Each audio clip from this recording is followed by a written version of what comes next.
大家好，当邓伦变为邓某，当张哲瀚变为张某，当赵薇变为赵某，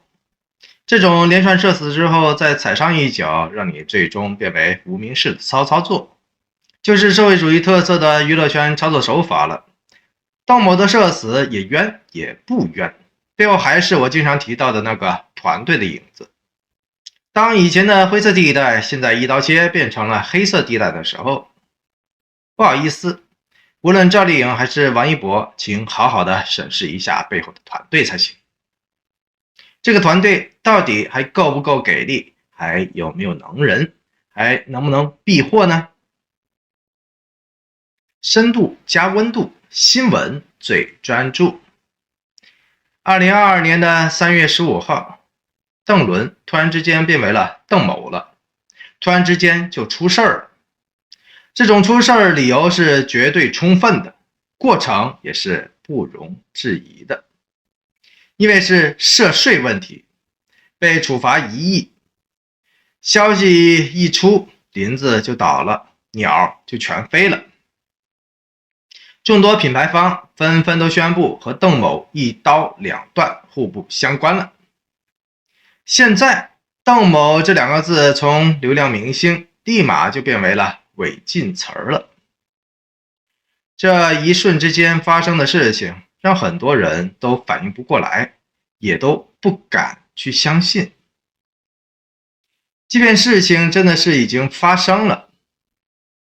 而且让人百思不得其解的是，这事儿居然发生在从来都不传绯闻、外表形象也特别低调无华的邓某的身上。更烧脑的是，我也第一时间的聊过了，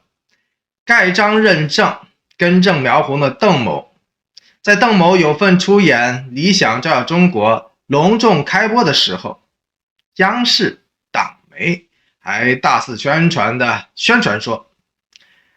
央视从来都不会邀请有污点的艺人合作的。结果呢，不到1年，没有污点的那个邓伦就转身变成为了污点艺人邓某了。在当今这个光怪陆离、朝令夕改的泛政治化的娱乐圈当中，如果说这个邓某真的是时运不济，倒了大霉的话，倒不如说高调容易死，低调也难防。现在的娱乐圈谁都一样，连不用误火、尽量低调的人都能够被拉出来去打靶了。那些一直都被人架在火上烤的人，更加容易被仇恨、被抹黑、被举报等等的冷箭万箭穿心的了。更加恐怖的是，最高党媒官媒今天吹捧的、盖章认可的、冠冕堂皇的，明天就极有可能变为声色俱厉的、万劫不复的了。别人家通常都是30而立，结果呢，到了正能量艺人邓某的身上，2022年刚刚好就变成为了30而废了。这种让千万人都措手不及、惊掉下巴的娱乐圈骚操作、社死的操作，无疑也在向广大的吃瓜群众们揭示出来了3大顶流艺人们刚需必懂的生存常识出来。而最后一点也最让人心惊肉跳、无眠胆寒。当然了，其中还是包括新闻我经常苦口婆心、日讲夜讲的团队概念。可以说，赵丽颖去年的诸事不易，王一博最近的超常升温，都跟背后团队的被动以及不作为密不可分、互成因果的。那么邓某这么样的一个低调不奢华的官媒口中的那个明晃晃的正能量艺人，为什么会莫名其妙的摔在了同一个万事万灵的舆论陷阱和税务大坑当中呢？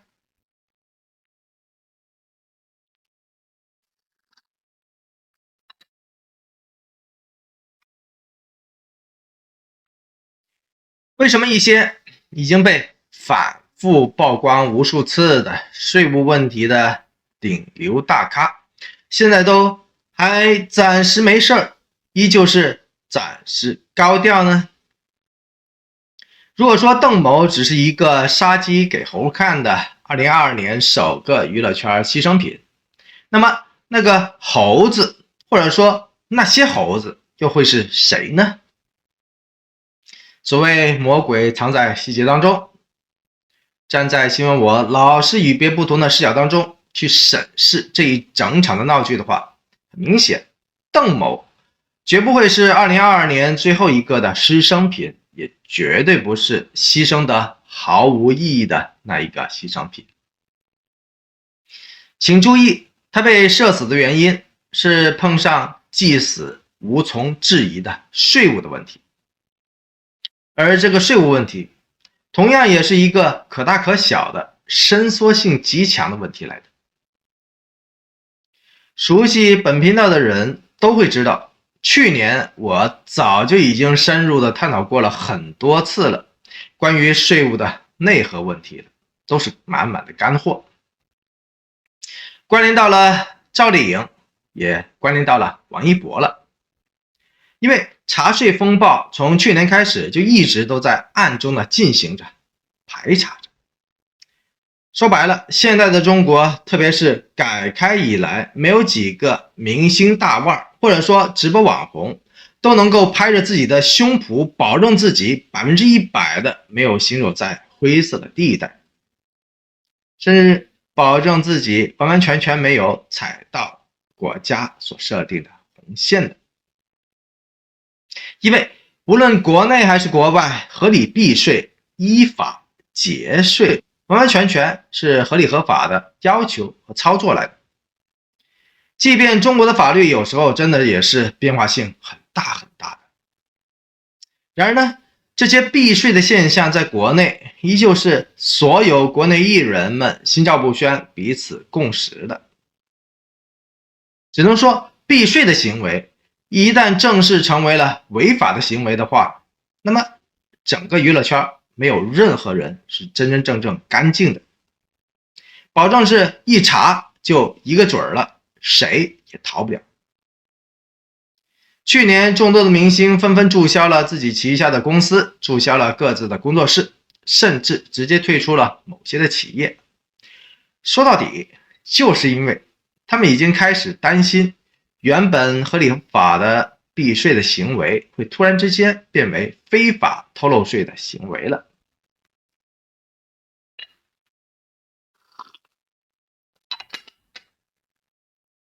就像这个邓某原本是根正苗红的样板来的，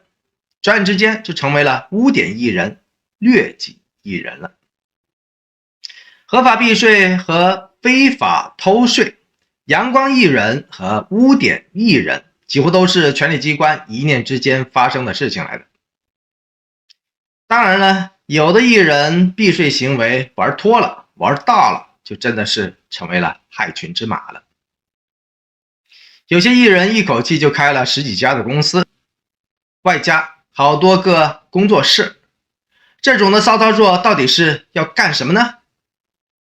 真的是因为业务太好了，需要扩张版图了吗？显然，答案注定是否定的。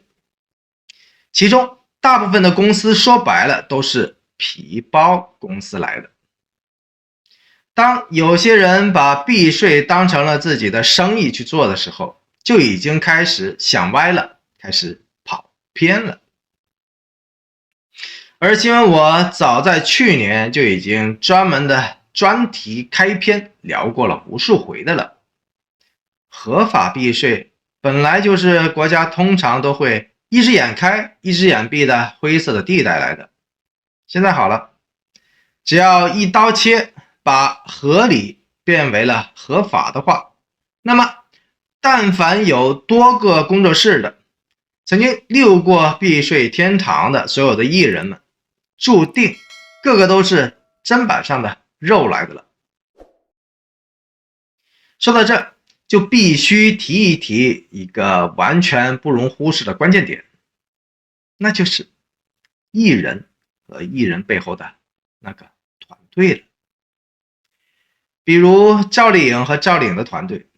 比如王一博和王一博的团队。这种共生的关系，往往如果一方不给力的话，甚至拖后腿的话，后果都是不堪设想的那一种。不知道您发现了没有呢？大多数的明星们都不会亲力亲为，亲自去管账的，亲自去查账的，更多的都是委托专业的团队和信任的熟人去打理各种的酱醋油盐，去打点各种的鸡毛蒜皮。税务也是同理的，除非身边人做局或者说造反什么的，否则没有任何的艺人想拿自己的财富和自己的前程去做社死的赌注的。去年那对率先出事的张恒和郑爽、明晃晃，就是这种自己挖坑自己跳的纯家庭作坊类的失败的模板了。在新闻我永远都与别不同的眼里，邓文出事儿绝对不是突然的爆瓜，而是有意而为之。理由有三：一则正如我所说的，邓某并不是高调和容易招恨的人，但他呢，倒是个牵扯面特别广的人。比如我已经是提到过的赵丽颖的《楚乔传》，阿奈的《欢乐颂2》，以及王一博也有份的《理想照耀中国》等等等等。邓某的身影可谓阴影一样，牢牢地笼罩在了所有的这些作品的身上。跟着呢，这些或会下架的作品的反作用力，又会反过来深刻地影响到赵丽颖、阿奈、王一博的身上。于是乎，几乎圈内叫得出名堂的顶流和主流，但凡跟他有过直接或者间接交集的艺人们，都会被严重的波及到了。这种影响对于吃瓜群众们而言，自然会觉得不以为意，没有什么大不了的。然而呢，比方说那些100亿俱乐部的人，某个作品因为别人的缘故突然之间下架的话，自然而然的票房要重计，身价要重计的了，那么损失就是肉眼可见的了。所谓牵一发而动全身，这可是真的。低调的邓某演技不差，口碑也不错，要不也不会成为了党媒央视眼中曾经的那个零污点艺人了。随着邓某的出事，不仅刘涛、赵丽颖、王一博、雷佳音、杨紫、杨幂等等等等，或多或少都会被牵连到。圈内也彻底迎来了一场2022年突如其来的大地震了。这一整场的大地震很明显已经让不少人纷纷的感到了惶恐，感到了坐立不安了。所以说，在新闻我的眼里，突然之间打翻的他，瞬间就能够起到了人人自危、噤若寒蝉的宣传的奇效出来了。如果熟悉中国政治的人应该都知道，当年最高领导人突然反腐，突然之间打苍蝇打老虎的时候，这种标准化的动作其实是一致的。这明晃晃可以说是娱乐圈当下泛政治化的某个具体的表征了。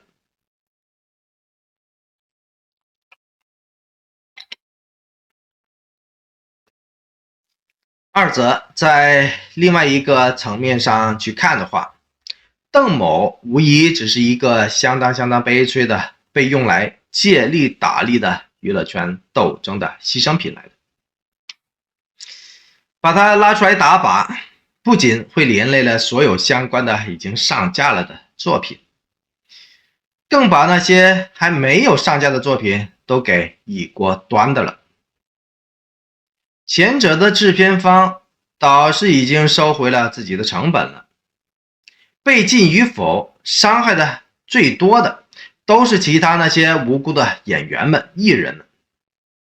也就是说，大半个娱乐圈的生态了。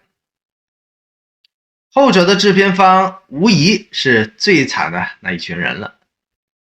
因为邓某的缘故而无法上线的那些作品，注定都是血本无归的，而这些制片方肯定已经和邓某签订了某种的协议了。这次因为外力的原因无法上架的话，已经社死赔上了1亿的邓某还要继续的背上天价赔偿的责任。这种落水苦海之后还要加上当头棒喝的滋味，您想象得到吗？因此这次被用来杀鸡给猴看的邓某持续失血的惊悚的场景，带给了整个娱乐圈的警示，完全无异于去年的那第一场的地震。今我在这里只想说，资本一路都是带血的，都是无良的。商业大鳄的对垒让某个棋子去现身，照样也是有前车可鉴的。社会主义铁拳这次带着多重的目的亲自下场，而且还是以如此迅雷不及掩耳盗铃的姿态重拳出击，这前前后后都绝非单一的孤立的事件，一举数得，又何乐而不为呢？三者是我已经聊过了无数回的关于团队的老问题了。要知道，团队是艺人们高飞的最贴心、最信任的主心骨来的。如果王一博发力狂奔，穿山越岭，而他身后的团队却在蹒跚前行，悠哉悠哉，那么这种场景您能脑补得到吗？因此，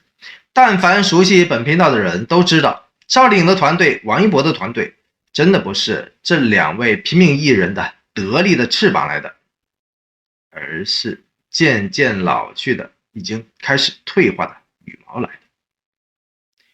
倒霉的邓某明晃晃就是被这种退化的羽毛害到了社死，害到了退圈的。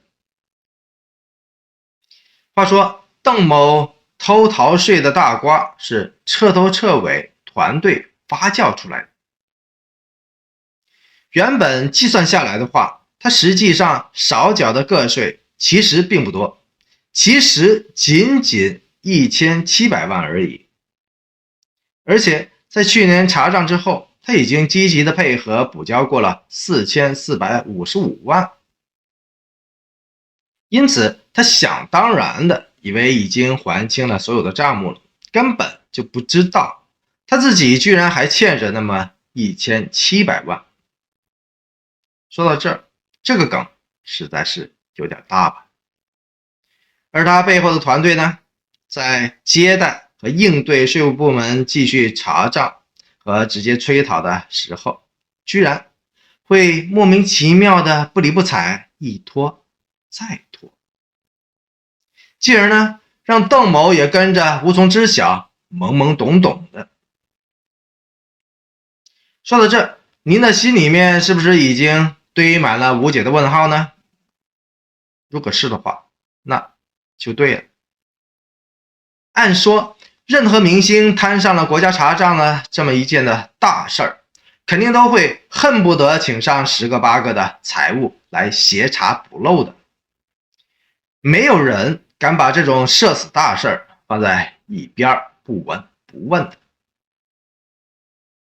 因为众所周知的，娱乐圈大大小小的明星们打小就跟文艺打交道，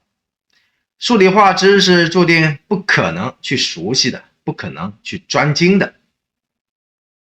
于是乎，自己看不明白的东西，包括这些账本，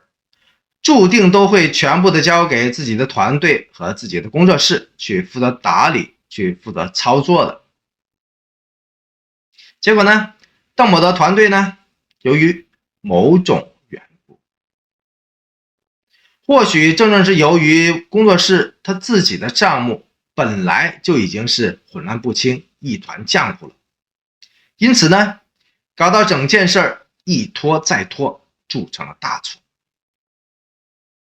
这种源于团队本身的葫芦案本身就已经足够迷离带感、诡异成谜的了。于是乎，东窗事发的邓某一个人吞下了所有的苦果，包括自己团队所酿下的苦果，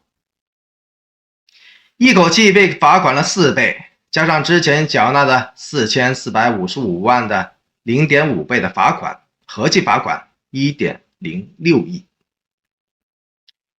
悲催的是，当邓某收到通知如梦初醒的时候，已经是社死通知，无力回天的了。且不论娱乐圈的大环境如何，政治性的方向又变化的如何，单邓某那个深厚的团队，居然一直都无知无觉，后知后觉，甚至最终还在自家艺人的背后狠狠地补上了那一脚，踹下了无尽的深渊当中，让邓某直到跌入深渊社死之时，才最终的当头一棒，如梦初醒。这一前一后，可叹可惜，也相当的可悲。2022年，无论赵丽颖还是王一博，不小心去审视一下自己的团队，不下定决心去重组一下自己的团队，那么这个诡异不堪的娱乐圈突然反噬顶流的时候，谁都不知道下一个被团队出卖的邓某到底是谁呢？因为老实说，一座大坝突然之间崩塌，绝不可能是因为一个蚁穴，只可能是无数个蚁穴合力造成的。从去年开始，那些一一被射死的艺人们，不是内部的原因，就是外部的原因，要么就是合力造成的。乱象之下，其实最要命的就是这种内部的伤害和噪音了。这种内伤也最让人难防、难料、无奈和无语。就像郑爽一样，不管他多么十恶不赦、罪大恶极，